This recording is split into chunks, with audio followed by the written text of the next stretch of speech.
look at your time in magazines, Yeah. what do you go, that was amazing, I did that? Because you had spin-off magazines of Bride Yeah, and I did, that's Pregnancy true. I and- started more titles off Cosmo, Brides and Pregnancy and Hair and Beauty and stuff. But it's the body image work that I Yeah. did, you know, the body, you know, body image policy I put in, particularly at Cosmo where I was for 7 years.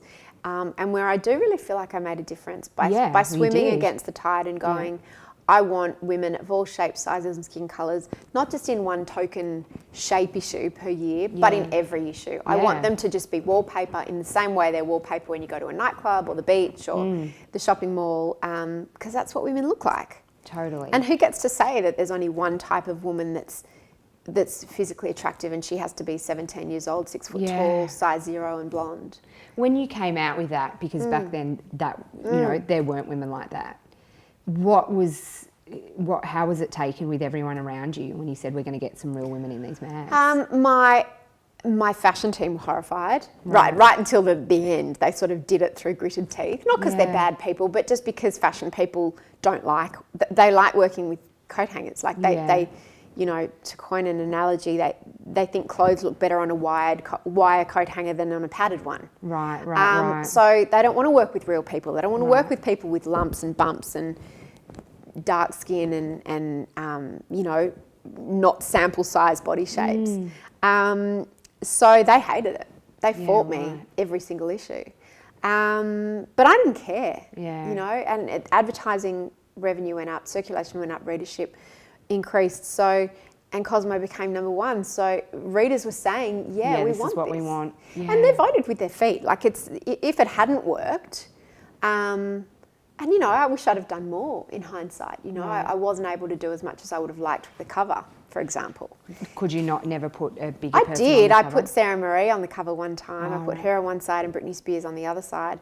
But it was really hard because celebrities sell magazines. It's really, really hard to find a celebrity that's not size 0, you know, skinny, that whole, you know, that's why the same girls are on the covers of magazines now as they were in the 90s. It's boring. Jennifer Aniston, Jennifer Lopez, Gwyneth Paltrow, like, oh. And it is so unrealistic. And you do, like, even now when I'm having a shitty day, not feeling good, you look at a magazine and it can make you feel really lousy when you go, And magazines have done great things. I'm really proud of some of the work mags have done in terms of educating women about sexual health and about cancer and about breast cancer and skin cancer and smoking and a bunch of stuff. But I just think that they're really selling themselves short if they don't listen to women about, well, now it's about Photoshop. Now the way images are digitally manipulated. Of course, you're not going to feel good when you look at those images because they don't exist. No one looks like that. No, they don't. Miranda Kerr doesn't even look like that. No, she's pretty good, but she's not that.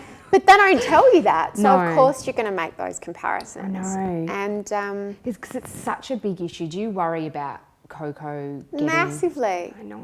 I've become one of those people who won't have magazines in my house now. Really? And some of my really close friends are still working in mags and work so hard and I adore them. But I don't want her to be exposed to that imagery. I just don't, because it's not real.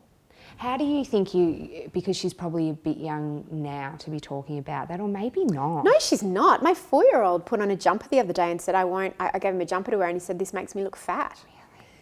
And I'm like, you know, when you hear the world comes to a screeching halt and you go, why are you saying that? And, you know, I didn't want to overreact. But, you know, and my daughter said the same thing because they hear it said and they've got preconceptions and, you know, I often feel, I said to my husband the other day, I often feel like I'm physically standing in front of my children like this, trying to shield them from all the shit that's coming at them from every angle, from Miley Cyrus, from TV, from the internet, from everywhere.